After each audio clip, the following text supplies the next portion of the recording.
This episode of the Creep Street Podcast is brought to you by Martini Coffee Roasters. You know, people always look at me weird when I say I start off every morning with a big old martini. But then I set them straight, and I tell them I'm talking about Martini Coffee Roasters coffee. A delicious coffee made by the Martini family. They roast their coffee using a traditional method of sight and sound to roast those little babies to perfection. And they also sell green coffee beans for those home roasters out there. And right now, fans of the Creep Street Podcast can get 20% off their entire order by using the code CREEPSTREET at martinicoffee.com. Once again, for 20% off your order, use the code CREEPSTREET at martinicoffee.com. Martini Coffee Roasters, the perfect coffee to keep you creeps caffeinated.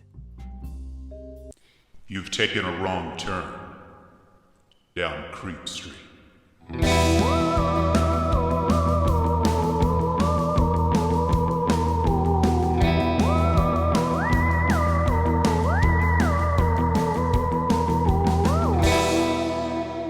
Citizens of the Milky Way, this is Maureen Bogey. And this is Dylan Hackworth. And you are listening to the Creep Street Podcast. Ooh, yeah. Oh, man. That's right. Deep inside the neck of November. I think I already hear some jingle bells. It is an exciting time. Thank you all so much for being here today. If you are a fan of the show, please remember to like, rate, subscribe, comment. Tell your friends about us. Tell your family about us. Please. Oh, please. We so appreciate it, and thanks for that. Join the cult of Creep Street. Oh, yeah. You can follow us on social media, all over the damn place at Creep Street Podcast. Yeah. And also, if you need more Creep Street, if you just need more, if this is just, you need more, if it's not enough. Hey, we're recording this on Thanksgiving here in the USA, and let me tell you, you always go back for a second helping. Yeah, and if you say you don't, you're lying. Yeah, you gotta get some more of those taters, gotta get some more of that stuffing. So those are really the two big ones for me. Yeah. But thank God we have a solution. It's Patreon. That's the main course. That's right, but it's better because sometimes turkey sucks. Sometimes turkey does suck. Over at Patreon, we have all sorts of bonus content that you all will love. You can check that out at patreon.com/creepstreetpodcast. Now, we're also getting ready for our listener stories episode. We are going to be getting that ready here real quick, so please get in those stories. You can email us at creepstreetpodcast@gmail.com, or you can DM us on any of our social media accounts. Now, Dylan, last big episode Yes. was lobotomy. Oh! What would you call them? Your body horror. Body Mad horror. Scientist. Yes. But Dylan, what are we getting up to today? Well, getting up is actually quite apropos. Okay, like a penis that's hard? Well, let's just say up off the ground. Okay. Because the subject of today's episode, it's one that's hard to define. You see, before Jack the Ripper terrorized London, there was another Jack who ran a reign of fear amongst the citizens of the UK. And his name was Spring-Heeled Jack.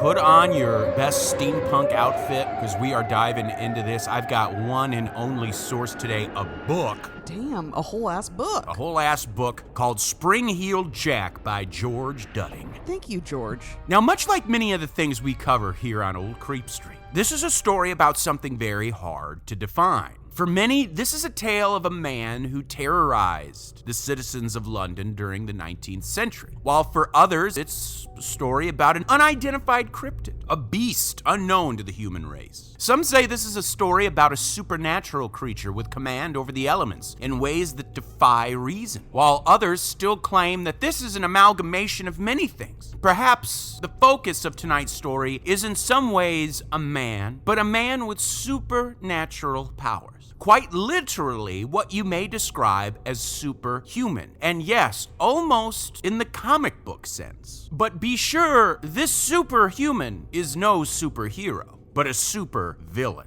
Oh, fuck. And he is known by one name, Spring-Heeled Jack.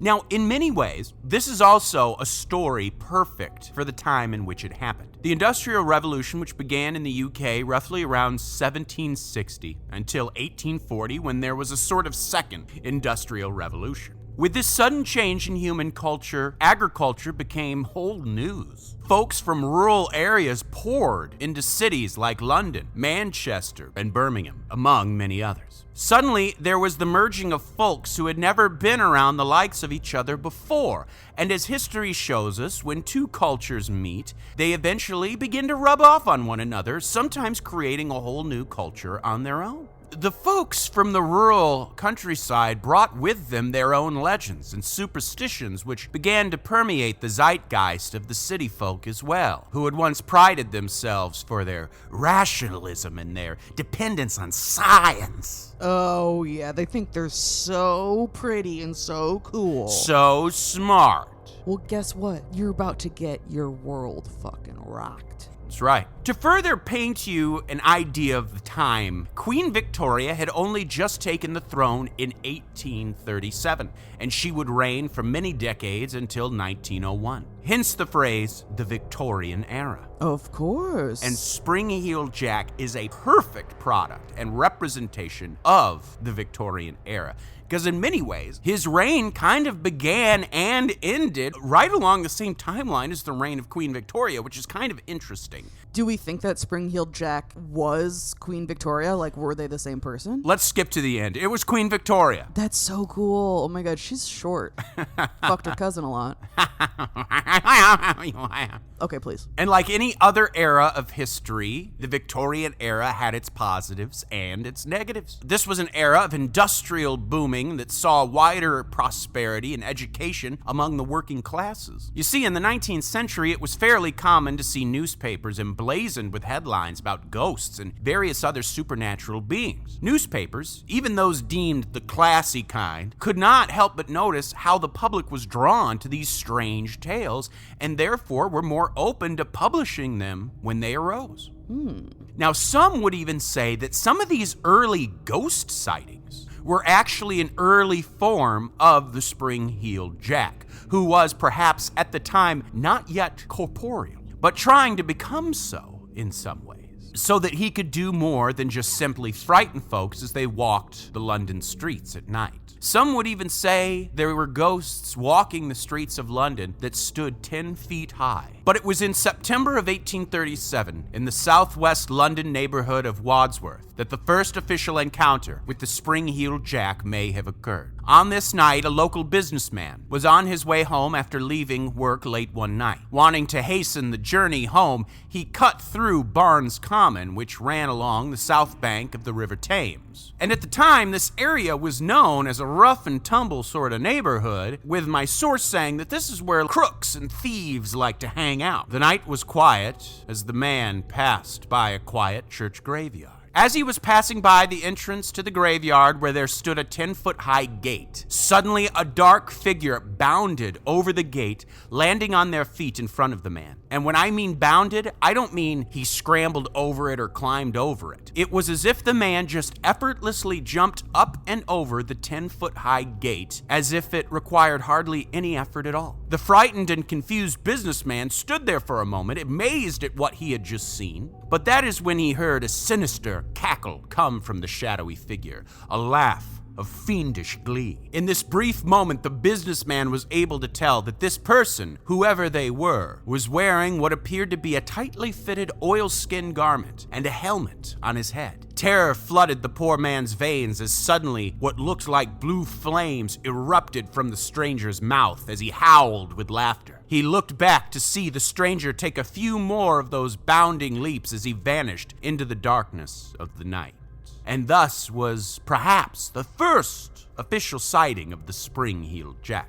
That very following night, 3 young women were making their way home, and they all decided to cut through Barnes Common for a shortcut. Okay. As they approached the cemetery gate, just like the man had the night before, this darkly clad stranger once again bounded over the gate, scaring the crap out of these three women. He kept on attacking all three. Two of them managed to get away, with only their garments slashed. Later, they returned to the scene with a police officer where they found the third woman lying on the ground, unconscious. Her garments were so slashed that she was only partially clothed. And while she was revived, she remained in a state of intense emotional trauma long after the encounter. After word of these initial encounters began to make the rounds, the sightings began to not only pick up in number, but expand to different areas of the UK as well. From London, it bled into the suburbs, and then into the Midlands, and then into the north, even up to Scotland. I want you to notice how the image of Spring-Heeled Jack himself changes, but the initial reports described him as like a ghost or an imp or even a devil, but one in the shape of a large white bull. Huh, that's weird. And as these stories began to spread, the stranger was dubbed by the media as the Spring-Heeled Jack, due to his ability to jump as if he had springs on his feet. Astute. Astute, aptly titled. Yeah. There began to be attacks in quick succession, one after another. The next attack would happen to a carpenter by the name of Jones while he was in the West London neighborhood of Isleworth. But the description he gave was distinctly different. He described his attacker as wearing armor and red shoes. While Jones did attempt to defend himself, two other strangers jumped in and the three beat him up and tore his clothes to shreds. Next would be a blacksmith who was attacked while having a walk one night. His attacker, he claimed, had metallic claws, almost like a Frederick Krueger. I was gonna say. Next would be a muffin man who was making an early morning delivery to a customer. The spectral figure was even spotted at Kensington Place, owned by the British royal family. He appeared in the shape of what my source describes as a ghostly baboon. Oh. He crawled up the walls and was seen dancing in the moonlight on the roof of the palace greenhouse. Now, I do want to briefly discuss what happened to the carpenter who was jumped by three people that night. Now, if this thing is truly supernatural, who's to say that this thing can't manifest itself as three separate entities? I mean, yeah. I also think it's very possible that this unfortunate poor man was actually just attacked by some local crooks. That is not me saying that I think all these Spring-Heeled Jack sightings are actually just troublemakers in costumes. As we always say on Creep Street, it's probably a little of everything. Right.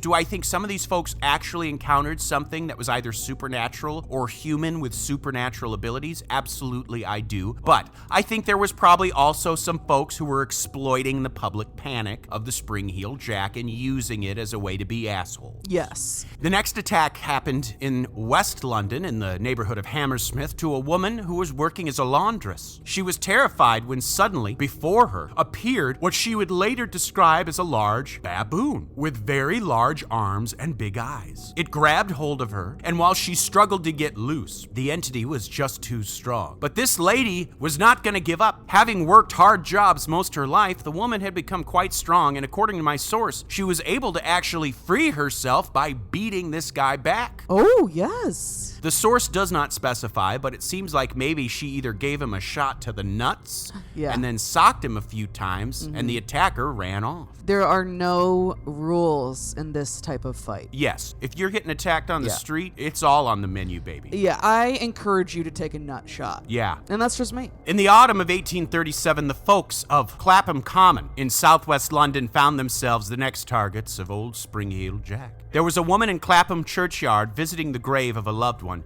and while she was not attacked, she claimed to see a stranger robed in black, wearing a black hat, with no effort at all, hop over a tall fence and quickly disappear. That same autumn, a young woman named Mary Stevens was visiting her family in Battersea in South London. After bidding her family farewell, she began walking back to where she worked and lived as a domestic servant in the neighborhood of Lavender Hill. It was late at night, and she was walking alone down a street that had a bad reputation for crime. According to my source, streets with reputations like this one were often called Cutthroat Lane. Cutthroat Lane wasn't always usually a specific place. Right. It was like any place that kind of had a rep would be called Cutthroat Lane. Gotcha. This road happened to pass through Clapham Common, and as she passed by a dark alley, she was startled when Spring-Heeled Jack himself jumped out at her. He grabbed her violently and began kissing her, and he ripped and tore at her clothes. Mary screamed like mad until help came and Spring-Heeled Jack ran off into the night. Just as help was arriving, in a single jump, Spring-Heeled Jack was up and on top of a building, and he jumped away from rooftop to rooftop until he vanished out of sight. Locals in the neighborhood came running, and instead of just going back home, they formed a search party to look for this SOB.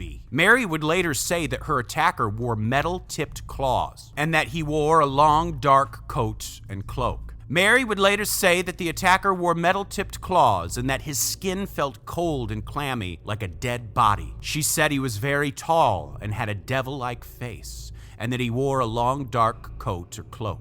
The very next day, right in the same area, another attack happened. This time to a man with the last name of Stevens. Now, Stevens was riding alone in a horse and carriage when suddenly the infamous specter leapt out into the road, frightening the horses, causing them to take off running. All the poor coachman could do was hang on for dear life, and all the while he could hear the evil cackle of the Spring-Heeled Jack. In the end, the coachman was seriously injured, and as he lay there in the streets in agony, he claimed to have seen the cackling specter leap over a 9-foot wall and vanish out of sight. Good Lord. Now, what is interesting about this encounter is that the culprit left footprints behind. And it did seem as though whoever this entity was wearing something on their shoes like springs. Oh, interesting. Okay. This is why I find Spring-Heeled Jack so interesting. Spring-Heeled Jack is often associated with steampunk.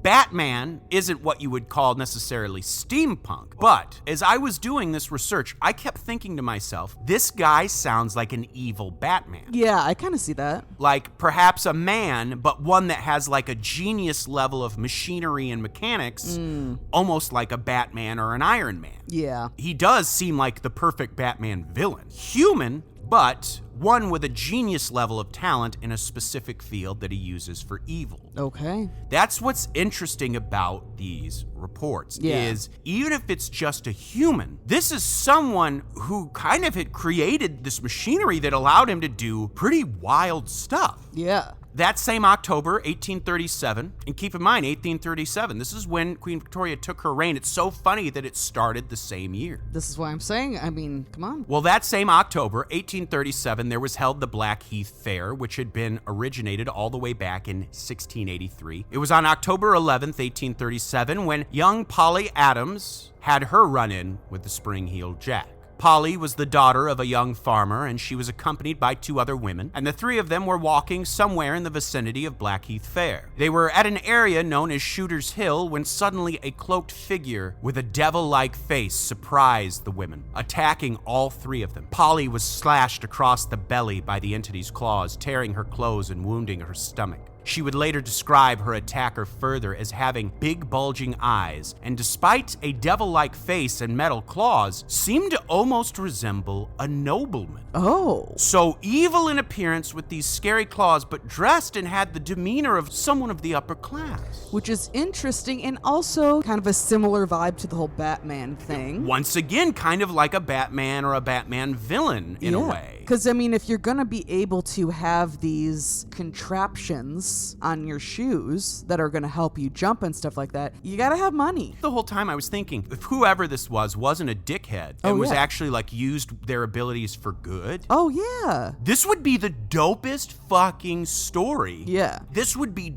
dope. And I know this has been done in many ways and stuff, but essentially like a Victorian Batman. Yeah. If this guy wasn't a complete chode, this would be a dope character. And you know what? Now he's just the chode version. Someone of the upper crust, someone of class and repute, not someone you would expect to go running around slashing women and breathing fire at them. After the attack, the culprit vanished by leaping out of sight. Well, by now, the growing number of reports of this superhuman fiend was too much to ignore for the rest of the citizens of London. On January 9th, 1838, a town meeting was held at the Mansion House located on Poultry Street there in London. Lord Mayor Sir John Cowan was there speaking on various issues of the town that needed addressing, but the one issue everyone was eager to address was that of the spring-heeled Jack. With the Lord Mayor that day was a letter he had received that had been written by a Londonite living in the neighborhood of Peckham. In this letter, the person claimed some members of high society had bet another person to carry out these dastardly deeds around London and the surrounding villages, and that when he did so, he appeared to his victims as one of three things: a ghost, a devil, or a bear. So you're probably starting to notice that class is playing a huge role in this story. So far, everyone that has been a victim has been a person of the working class. And now we have this rumor that the perpetrator is a member of the upper crust of society. In fact, in the early days of the attacks, the newspapers turned their nose up at these stories and rarely reported them. This probably indicates that they just assumed that this was just the superstition of the less educated lower classes. Some things never change. Yeah. Yes, this prejudice against the working class, against the lower classes. Some things never change, as we've seen in many of our stories. Oh, yeah. Likewise, people felt that those in the media knew who the culprit was. Oh. But were concealing the true identity, either out of apathy or because they were too afraid of powerful people. Some things never change. Yeah. But now that the Lord Mayor himself was talking about it, suddenly the upper crust could no longer ignore what was happening. That day, and in the days to follow after the town meeting, the newspapers were now filling their pages with supposed spring-heeled Jack encounters. The attacks were beginning to spread all over Blackheath, Brixton, Camberwell, Chichester, Ealing, Hammersmith, Kensington, Lewisham, Liverpool, Vauxhall, and so on and so forth. And as always, the entity was described as being a ghost or a devil, being of both man and supernatural. And many, of course, reported seeing springs on the culprit's feet. Now, nearly all of London's residents were afraid to go out after dark. Posses even formed that would roam the streets looking for the villain. Police started additional patrols to keep watch, and each sighting was given more attention than they previously were. Rewards were even offered to those who could help bring down the spring-heeled Jack. As my source describes, London in those days was a sort of amalgamation of villages, narrow streets and alleyways, as well as hedge groves and fences. In the dead of night, it would have been very easy for someone like Spring-heeled Jack to evade capture. Yeah. So now begins some of the more infamous Spring-heeled Jack attacks. Please. And we will start with the case of Jane Alsop. It happened on either February 19th or 20th of 1838. 18-year-old Jane Alsop lived in East London with her father and two sisters in Beerbinder Cottage on Beerbinder Lane.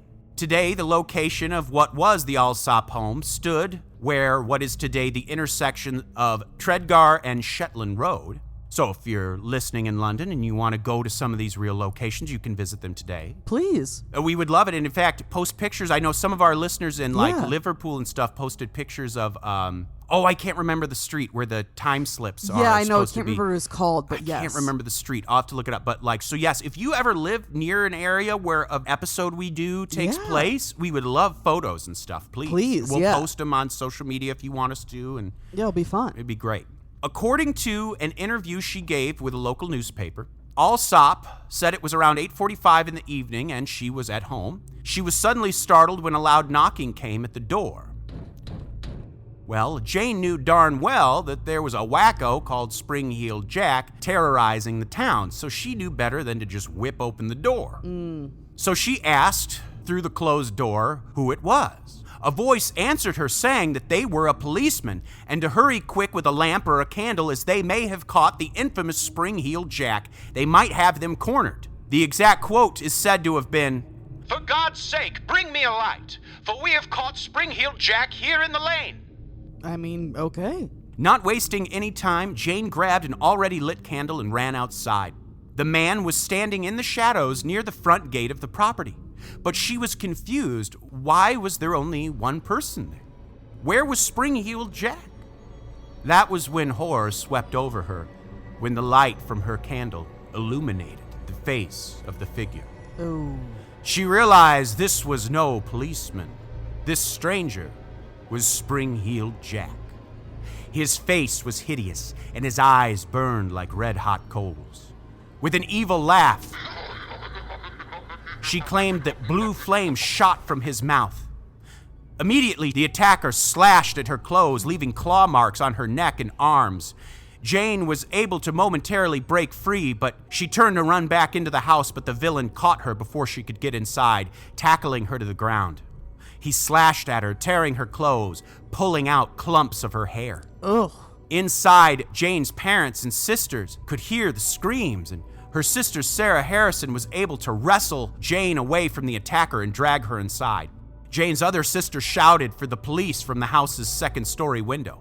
They slammed the door shut and locked it, and from the outside, Spring-Heeled Jack banged on the door maniacally. Oh, God. He was not afraid of any policeman coming. Finally, the culprit took off and ran away into the night. Apparently, as Spring-Heeled Jack made his escape, he lost his cloak in the process. Some reports say that Spring-Heeled Jack even had a partner that night who ran back to get the cloak. Police arrived just as the villain had disappeared, and while they found the candle and candlestick, there was no sign of Spring-Heeled Jack. Later that evening, the Alsop family would file an official police report at the police quarters on Lambeth Street. Now, after the Alsop attack, detectives were officially assigned to the Spring-Heeled Jack case. First, it was an officer named Young, and then it was transferred to a magistrate named Hardwick. Later, the case would be passed to a detective, James Leah. Leah was a well-known investigator who had made a name for himself solving the Red Barn murder of 1827 in Polstead, Suffolk. Very nice. You know, they put like a pro on the job. I mean, yeah, you got to. He's like, you know, they put a Sherlock on the case. Exactly. I was gonna say earlier, you know, I'm getting a little bit of a Sherlock vibe, a little bit of the Sherlock Holmes. Yes. In her interviews with authorities, Alsop would further describe the villain. In addition to the fiery red eyes and blue flames shooting from his mouth, she describes Spring-Heeled Jack as wearing a large cloak over a tightly fitting white oilskin. On his head, he wore a helmet, she said. Now, another interesting thing to note was that the Alsop family was more affluent than previous victims. Oh. And because of this, naturally, the press paid more attention to her story. Oh, yeah. Jane herself remained in a state of shock for several days after the attack. The Times would publish 2 stories on the Alsop attack, one on February 22nd, 1838, and a second a week and a half later on March 2nd, called The Outrage at Old Ford. Another story soon began to make the rounds about a man named Francis Smith who apparently tried to chase Spring-Heeled Jack and even managed to bring him down with a blast of a shotgun. But to his horror, he realized whom he had shot was not Spring-Heeled Jack, but a local bricklayer named Thomas Milbank. Smith was tried and convicted and served time for what he had done. But my source also mentions that this story about Francis Smith could have come from a penny dreadful. Oh, okay. Yes. Penny dreadfuls were these kind of cheaply made, they were affordable, sort of like paperback little short books, essentially, for people who couldn't afford like big novels. You know, folks, people who couldn't afford Dickens would get their penny dreadfuls. And oftentimes in these stories were very scary, salacious stories. And Spring-Heeled Jack was a famous character of these. Yes. So you kind of have a merging of fiction with reality. Yeah. It's kind of like Pulp Fiction. Not the movie, but the, you know. You're absolutely right. In fact, many say that these penny dreadfuls were kind of the predecessors, the beginnings of Pulp Fiction. Yeah. And also, Penny Dreadful, an incredible television show. Incredible television show. Just a few days later, on February 25th, not far from where the Alsop family lived, a Mr. Ashworth who lived on Turner Street got a knock at his door. There at the house that night was a young servant boy who worked for Mr. Ashworth. Once again, Spring-Heeled Jack was trying the same routine, saying he was a policeman and to come quick and to bring a light because they had caught Spring-Heeled Jack. But this young boy was suspicious already, so he shouted for help, scaring the stranger away. Nice. Other witnesses claimed to have seen the man jumping across rooftops out of sight. What's even more interesting is that one witness that night claimed that the stranger had the letter W sewn on the chest of their garments. Almost like how a superhero or a villain has like their symbol or whatever on their chest. Yeah, I was just wondering about that. That's very interesting. Well, the next victim, this was one of the more high-profile incidents, was a young woman named Lucy Scales, or in some sources, Lucy Squires. It happened a week after the attack of Jane Alsop.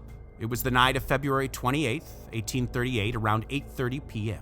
Lucy and her sister Margaret were walking home after visiting their brother, who owned a butcher shop on Narrow Street in the East London neighborhood of Limehouse. It was at this time they were walking by the entrance of a place known as Green Dragon Alley. Now, Green Dragon Alley was well known as a place where crooks and thieves like to hang out, sort of a cutthroat lane. Are you serious? Yeah. Oh, God.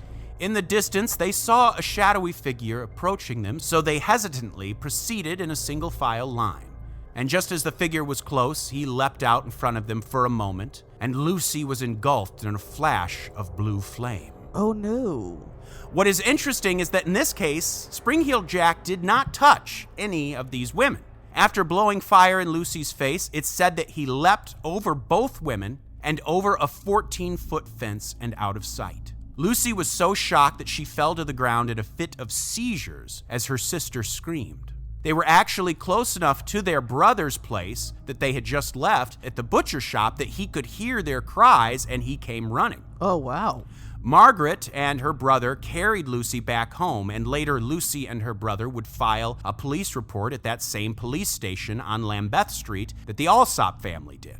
Okay. So this happened right in the same neighborhood. Yeah. Margaret, Lucy's sister, described the assailant as looking like a gentleman wearing a large cloak and carrying the kind of lantern that police would carry on patrol. In fact, in other accounts of Spring-Heeled Jack encounters, it's said that he actually wore a lantern attached to his chest on his clothing. Another extensive investigation was conducted, and many suspects were interrogated, and of course, none of them seemed to be the one. The story of Lucy's attack hit the Morning Post on March 7th, 1838, and Arthur Wesley, the first Duke of Wellington, was none too pleased reading about some rapscallion terrorizing his fellow citizens. According to my source, Duke Wellesley was one of the most prominent military and political figures of 19th century Britain. He was considered a hero of the Battle of Waterloo. So like the soldier he was, the 70-year-old Duke loaded up a couple of flintlock pistols, hopped on his horse, and went searching through the nighttime streets of London looking for Spring-Heeled Jack. But of course, he was unable to find him. And in very similar fashion, Admiral Sir Edward Codrington put out a rich reward for anyone who could bring down Spring-Heeled Jack.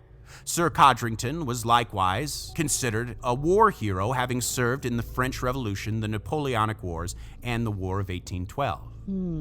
So, you're going to notice here how the appearance of Spring-Heeled Jack will change from encounter to encounter. But at the same time, it is still undeniably Spring-Heeled Jack, somehow. Right. As we know, many of the descriptions of him describe him as devil-like. Sometimes he appeared to people, though, as a ghost. In fact, remember, before Spring-Heeled Jack as we know him appeared, people mentioned ghosts would storm down the sidewalks, frightening and pushing people aside.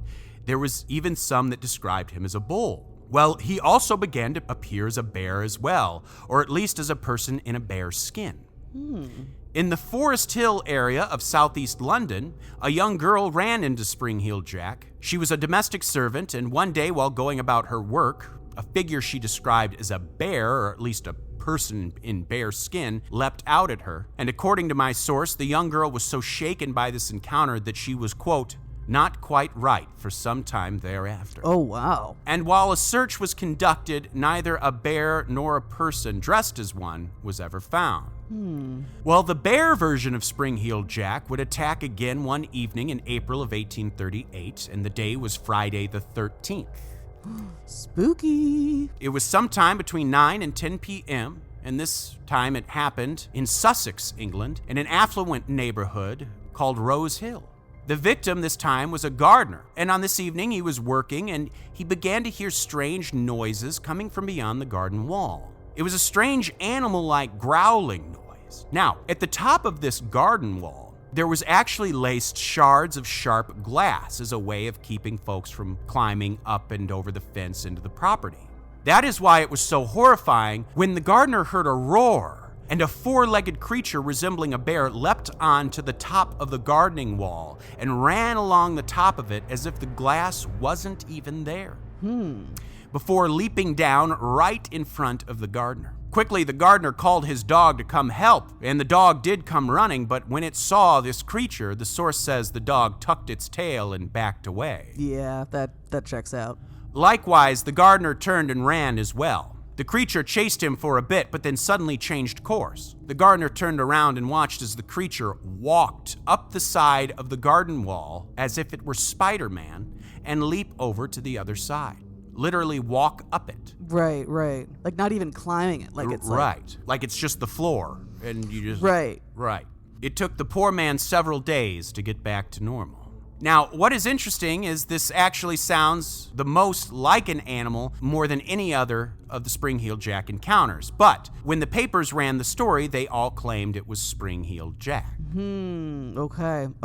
As the years passed, spring-heeled jack made his way out of London and into other parts of England and Scotland. 1843 saw a litany of spring-heeled jack sightings. Most often, he would scare coachmen and mailmen by jumping onto their carriages, scaring the shit out of them, and then vanishing.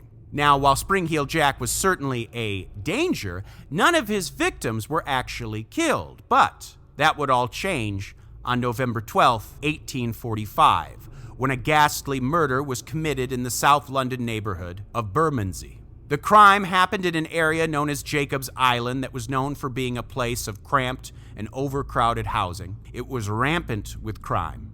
And this story is sad and tragic. Oh, no. Maria Davis was 13 years old and was working as a sex worker. One night she was out working and she was making her way across an old wooden bridge that ran over what was called Folly Ditch. It was a ditch that was literally filled with raw sewage. Oh, God. Spring-heeled Jack leapt out in front of her, spewed blue flames in her face.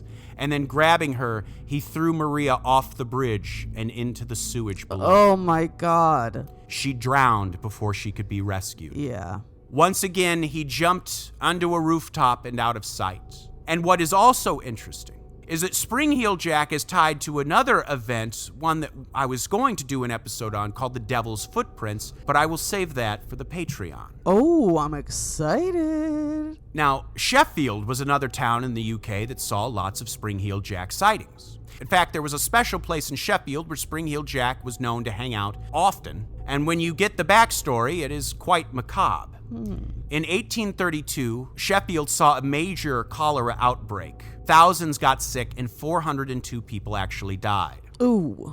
In 1835, a neo-Gothic style monument was put up between Park Hill and Norfolk Park, where many of the victims had been buried. The monument itself was surrounded by gardens, and next to all of this was an old ancient forest known as Clay Woods. And it was in these woods where it's said that Spring-heeled Jack was said to lurk most of the time while in Sheffield. On May 23, 1873, the Sheffield Telegraph printed a story about an alarming rate of ghostly sightings near the old cholera monument in April and May of that year. Many claimed that within the vicinity of the monument, they were assaulted by a ghostly stranger in a white robe. They also said this ghost was able to leap over tall fences and hedges without any effort at all. Well, folks in Sheffield, they too began to carry weapons and clubs with them at night when they were out. Groups of folks even began gathering around the monument at night to keep watch and to possibly even apprehend the culprit. And sometimes he would actually appear, but of course, he was able to jump away to avoid being taken captive. In fact, one story in the Sheffield Telegraph tells how one night there was such a huge crowd at this monument that when Spring-heeled Jack appeared, they were whipped into such a frenzy that the police had to come, not just because of Spring-heeled Jack, but to get the crowd to dissipate and go home. In the chaos of that wild night, several policemen were actually injured. Some Sheffield locals were thinking that this wasn't a ghost at all, but some local troublemaker who had been dared to scare the locals. An interesting encounter happened on an army training camp located 30 miles southwest of London in a town called Aldershot. One night at the camp, a soldier named John Reagan was working his station guarding a magazine of powder that was held at the central road of the North Camp barracks. As always, it was night, and late at night, in fact, when Reagan began to notice a shadowy figure approaching him. He called out, demanding that the stranger identify themselves. But the shadowy figure did no such thing. The stranger walked right up to the soldier and slapped him across the face several times. Reagan drew his weapon and fired a shot at the mysterious figure at point-blank range, but strangely enough, the stranger seemed to be completely unaffected by it. Another soldier stationed nearby heard the fired shot and came running. Just as he arrived, blue flames erupted from the stranger's mouth, and to their utter astonishment, the villain, with a single bound, leapt over the heads of both men and over the top of the sentry guardhouse. But that wasn't all. Both soldiers watched as the figure ran away, and just before he vanished into the dark, they saw the stranger leap a distance of 40 feet over a nearby canal. Then in the fall of that same year, 1877, Spring-Heeled Jack made an appearance at the Newport Arch in Lincoln, Lincolnshire, England. And a bit of interesting history about this arch, it still stands to this day, and it was originally built by the Romans as part of a fort way back when they occupied Britain from 43 to 410 AD. This story is pretty wild. Spring-Heeled Jack appeared on top of the arch dressed in sheepskin. He jumps down on a group of people to scare them, and it kind of backfired. The group chased him down and cornered him and shot him several times with shotguns. Oh. But Spring-Heeled Jack was unaffected. Oh. With a loud, sinister laugh, the specter leapt over the heads of the crowd and ran across the rooftops out of sight. There would be other sightings of Spring-Heeled Jack in which he apparently resembled a sheep or a goat. The 1880s would see the peak of the Spring-Heeled Jack sightings, and a big location was in the West Midlands in an area known as the Black Country. In many ways, this is where the Industrial Revolution was centered. Lots of factories and other industry going. A lot of coal in the region, and that's where it kind of earned its nickname, the Black Country. And because of the dust from the coal factories and stuff, you know. And superstition was apparently very common among many of the factory workers, so it was the perfect place for a specter like Spring-Heeled Jack to thrive. Often, he was seen at a place called Old Hill. On one occasion, locals saw Spring-Heeled Jack jumping from rooftop to rooftop around town. And when police investigated, it said that they found hoof prints on the rooftops. Oh, hoof prints, okay. Yes, very devilish. This relates back to the story that I'm saving for the Patreon this month. Oh, okay. One time in 1877, folks living near the town of Wallheath decided enough was enough, and they took up posts up and down Hamlet Road and waited for Spring-Heeled Jack to appear. And boy, did he. According to my source, Spring-Heeled Jack appeared and vigorously slapped the shit out of everyone there. One resident, armed with an old blunderbuss, fired a loud round of buckshot directly at Spring-Heeled Jack, and of course, it had no effect. Spring-Heeled Jack turned and spit a huge wall of fire at the man, scaring the shit out of him and everyone else there. And then the villain just hopped away out of sight.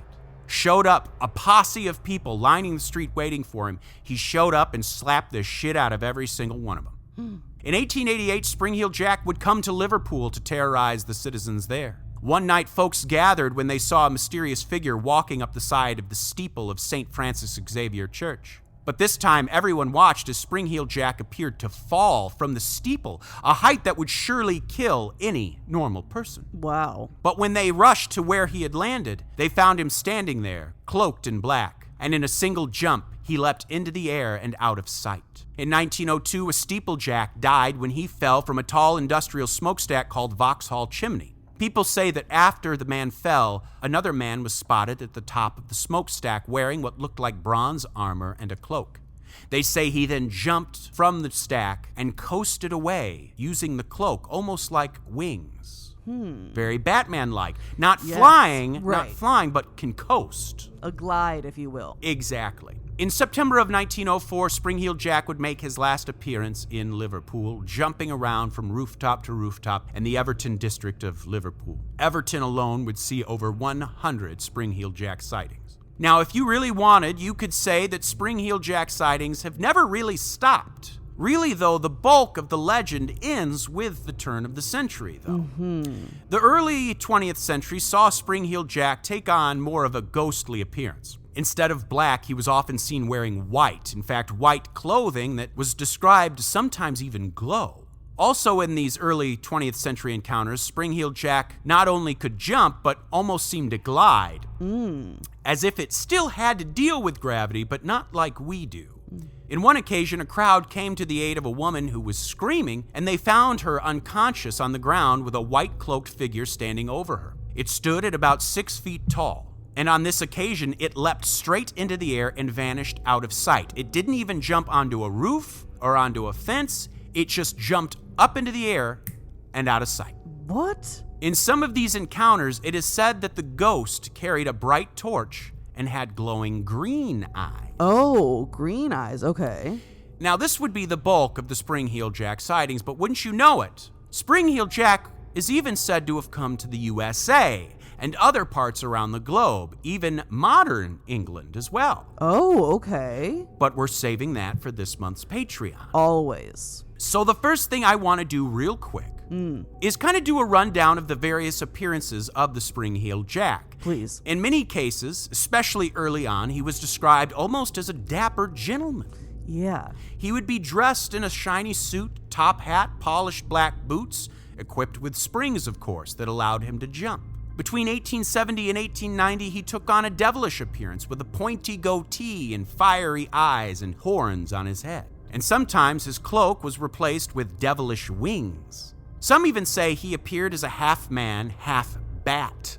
Oh. Batman, anyone? Batman. Sometimes he appeared as animals, as we know, bears, bulls, sheep, or even goats, or even bats. Ooh. And then, of course, even as a ghost dressed all in white. Now, in many cases, he was said to be wearing a helmet. And while that might sound strange if you think about it, if this is actually a person or a half person, they might wear a helmet simply out of safety. I mean, yeah, it makes sense, honestly. You're jumping around, you're scaling walls, you'd probably want to wear a helmet. I mean, come on, you're doing all kinds of tomfoolery. So let's talk suspects. Yeah. Throughout his near-century reign of terror, many were accused of being Spring-Heeled Jack. Yeah. Now, in these cases, it is believed that the real Spring-Heeled Jack was never caught. It was either folks who were wrongfully accused, or it was folks who were guilty, but guilty of being copycats, not the legit Spring-Heeled Jack. And that makes sense. I'm sure that is probably true. I'm sure some of these were real Spring-Heeled Jack encounters and some were copycats. In 1845, when many reports were coming in from West London of a Spring-Heeled Jack-like figure jumping over fences and on rooftops, a local prankster was arrested and spent a stint in jail. Oh. And the source does mention that it was common that police would often knowingly arrest an innocent person in order to appease the angry mobs. Oh. Remember the case involving the soldier standing guard? Well, in 1877, at that training camp, not long after that incident, a Lieutenant Alfrey of the King's Royal Rifle Corps was arrested. He was known for being a prankster, but the good news is that he was apparently tried for the crime and found innocent. In 1887, in Warwickshire, police arrested a man wearing a mask and a white outfit and spring-loaded black boots. He tried to evade capture, and they found him hiding behind the hedges of a churchyard. This area of the Midlands had seen a lot of Spring-Heeled Jack encounters in the previous 4 years, and I'm sure there were many copycats. Side note, how funny if that was how the legend actually ended. Spring-Heeled Jack caught crouching behind some hedges.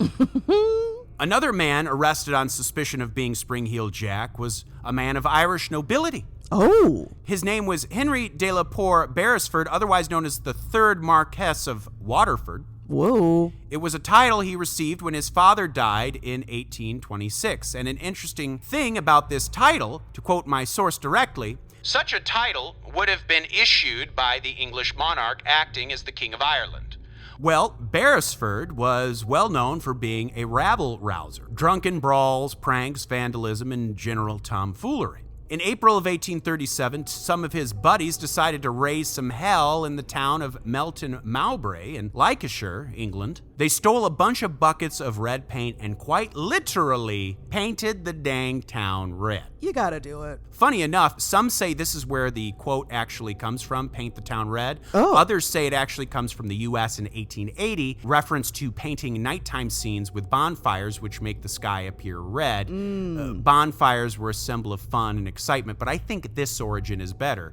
Quite literally, these guys painted the town red. Yeah. They were forced to pay a fine, and while anyone else would have probably been arrested for such an act, Beresford's status and wealth afforded him to merely pay a fine. But because of this incident, Beresford earned the nickname Mad Marquess, which he was primarily called from 1837 to 1842. And it just so happened that when many of the most high-profile Spring-Heeled Jack attacks happened, Beresford was living in London. Remember, when it went from working-class victims to more upper-crust victims? Some say he was attacking women that he knew. Some say he even learned the circus talent of breathing fire. Now, let's remember, earlier there was mention in one of the attacks that Spring-Heeled Jack wore a W embroidered on his chest. Some think that this stood for Waterford. Oh, okay. And some even claim to have seen the Waterford family crest on the outfit of Spring-Heeled Jack. But some newspapers may have added that detail to add to the mystery. Of course. But in 1842, when Beresford got married, he and his wife went back to Ireland to settle down. And when he was gone, the Spring-Heeled Jack encounters in England just kept happening. Even when he died in a horseback riding incident in 1859, Spring-Heeled Jack just kept doing his thing. Okay. So even if it was initially him, someone obviously picked up the mantle. Yeah. Here's what's interesting. As we know, the attacks on Jane Alsop and Lucy Scales are probably the two most well-known Spring-Heeled Jack encounters. According to an article in the Waterford Chronicle, Henry Beresford was apparently in Ireland at Waterford Castle for the St. Valentine's Day Ball. There were other accomplices, of course, a carpenter and another bricklayer named Payne. They were suspected of being involved in the Jane Alsop attack. It said that one night the carpenter was drunk in a local pub called Morgan's Arms, bragging about being Spring-Heeled Jack, when he was arrested by Officer James Leah. But he was found not guilty at trial, and it was proven that he could not breathe fire. He was hot rodding. He was showing off to his boys. A Captain Finch was arrested in July of 1847 in County Devon for many assaults on women, and in those attacks he appeared wearing a coat made of animal skin, a mask, and headgear with horns attached to the top. Oh, God. A blacksmith in the Islington district of London spent 3 months doing hard labor for committing Spring-Heeled Jack-like assaults on women. A young boy in northwest London named Daniel Granville was apprehended for dressing like Spring-Heeled Jack and pulling pranks. He was ultimately let go because he was just a kid. On March 31st, 1838, an 18-year-old named James Painter was arrested for attacking a couple of women around 8 p.m. at night. He was dressed in a white sheet and mask and was pretending to be Spring-Heeled Jack. He got caught because one of the women recognized him as a local house servant. He was found guilty, fined, and released. A 43-year-old man named James Munday was arrested in Peckham in November 1872 for pretending to be Spring-Heeled Jack. He scared a 12-year-old girl named Matilda Ayres. It's said he was arrested, but since he only made grunting noises at her and didn't touch her, he was released, but ordered to remain on good behavior for an extended period of time. But there was a tragic case of mistaken identity in September of 1845 in the town of Yarmouth. A drunken man wearing only a nightshirt was stumbling around the streets one night, and the frightened citizens thought he was Spring-Heeled Jack and severely beat him. Oh. He would die of his injuries the next day. Oh, my God. But some think he was an extraterrestrial. Oh. I'm going to read this next part directly from the book. Okay. I'm going to read this part directly from the book. I think it's very interesting. Okay. From the late 1940s up through the 1960s, the theory of flying saucers was popular in the United States. Investigators looked back to earlier time periods for anything potentially connected to alien spacecraft and life from another planet.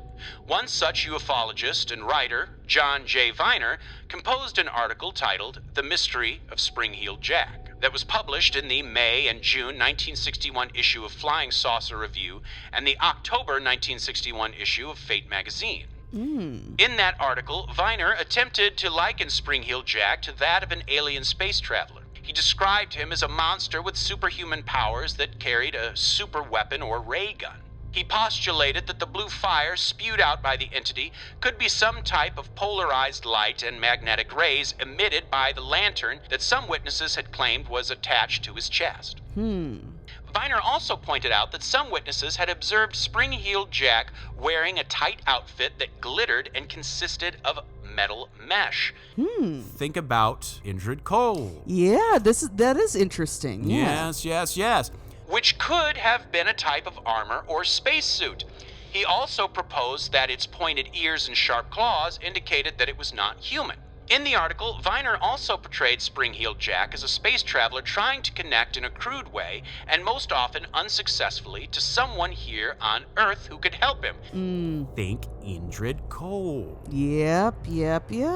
He attempted to explain Spring-Heeled Jack's abilities to jump great distances by the use of some type of otherworldly anti-gravity device. Additionally, he suggested that Spring-Heeled Jack might have been accustomed to a much stronger gravitational field on his home planet, and that this may have made it easy for him to jump to much greater heights here on Earth, much like the astronauts on the Apollo moon landings. As for Spring-Heeled Jack's alien spacecraft, Viner pointed out that an Inspector Hermer of the Liverpool Police may have seen his spaceship on the night of July 6th, 1838, when he was riding his horse on patrol at Toxteth Park near Liverpool, England. The officer observed a bright flash of light and a large ball of fire that hovered over a field. The object hovered for about 2 minutes before it then slowly landed. The mounted officer apparently exited the scene as fast as his horse could carry him. So that is where we will end the tale of Spring-Heeled Jack. Now, Maureen. Yeah. This fiend, this bastard, what do you think he was? Yeah, I'm very curious about this, and I'm glad that you brought up the extraterrestrial situation, because I was wondering that too during this episode, because even today, I don't think there is anything on the market that would enable you to jump over a wall. Right. It's like, even if there were springs on his shoes, that wouldn't be enough to be able to do all of these things. Exactly. It seems, I know, that's why I kind of don't want to decide what I think it is. Yeah, I love that Spring-Heeled Jack is many things. He was obviously an evil character, but in a way, kind of like a comic book character. Yeah. I think comic book character is really a good way to put it. It's just like, it's so larger than life, and so it's really easy to just write it off as like, oh, it was nothing, but like, so many things happened, and there were so many sightings, and so many people claimed to have seen things that were unexplainable, more than just like, of course, just, seeing him like assault you is bad. Yes. But like, seeing him like the breathing fire or the jumping over things or everything, it's like so many people saw something. So it's like, I don't know. It's very weird. And there are other encounters, like I said, in the USA, in modern England, and other parts of the world we will be covering on the Patreon. I cannot wait, because I want to know more about how he changes depending on where he is or what time period he is in, or, maybe is this all just one being? Are there many beings? Is this like a species? I don't know.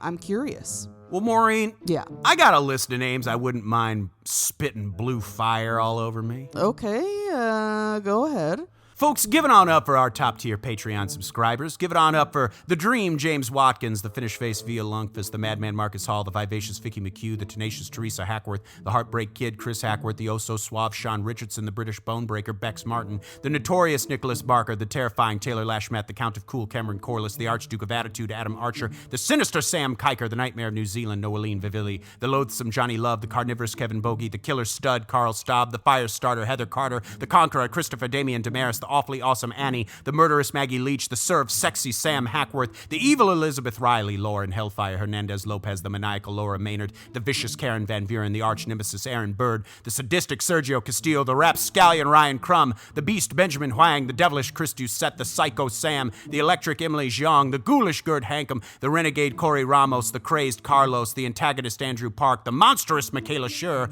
the witchy wonder J.P. Weimer, the freaky Ben Forsyth, the barbaric Andrew Barry, the mysterious Marcella, and the hellacious Cale Hoffman. Whoa, Dylan, well done listing off those names. You know how much I love to hear them. And thank you all so much to our top tier Patreon subscribers. We could not do this without you. We are so grateful. And we are so thankful for all of our Patreon subscribers. You are Yes. all fantastic. And of course, we are thankful and happy and grateful for all of you for listening. We just love you so much. And Yes. please remember to like, rate, subscribe, tell a friend.